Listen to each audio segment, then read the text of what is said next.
సంపాదించుకోవడానికి కష్టపడు, సంపాదించుకోవడానికి అడుక్కొందినా తప్పు కాదు. కానీ వ్యభిచారం, దొంగతనం అనేవి మనిషి జీవితంలో చేయకూడని ప్రప్రథమైన పెద్ద తప్పులేవి. దేవుడు కూడా యాక్సెప్ట్ చేయడు వాటిని.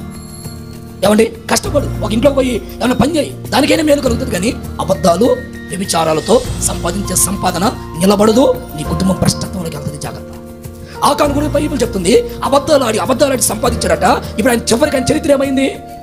ఏమండి, దేవుడు అనుగ్రహించిన ప్రకటనలు, దేవుడు అనుగ్రహించిన దర్శనాన్ని కోల్పోవడమే కాదు, రాళ్లతో కొట్టి చంపి అగ్నిలో కాల్చేసేసాడు, బూడిద చేసేసాడు. ఎంత భయంకరమైన మాటలు చూడండి. అగ్నికి ఆహురైపోయారు, కాల్చేసారు. అలాంటి వ్యక్తి కనబడకూడదు. కానీ అలాంటి శాసనాన్ని ఈ రోజుల్లో వస్తే ఒక్కొక్కడు ఒళ్ళు దగ్గర పెట్టుకుని బతుకుతాడు. ఏమంటారు మీరు? ఏకీభవించని మాట హల్లెలూయా అని. హల్లెలూయా కదండి.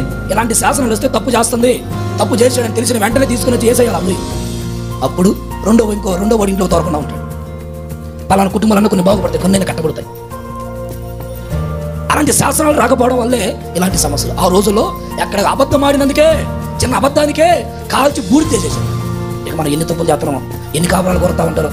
ఏమండి, పచ్చగా ఉన్న కాపురం మీద పడుద్ది కనులు. వాడు భార్య భర్తలు వాళ్ళు ఏదో సంతోషంగా ఉంటే వాళ్ళ కుటుంబంలో చుట్టుపెట్టి వాళ్ళకి మనశ్శాంతి లేకుండా చేస్తా ఉంటారు. కుటుంబాలు సమస్యలు ఇవే.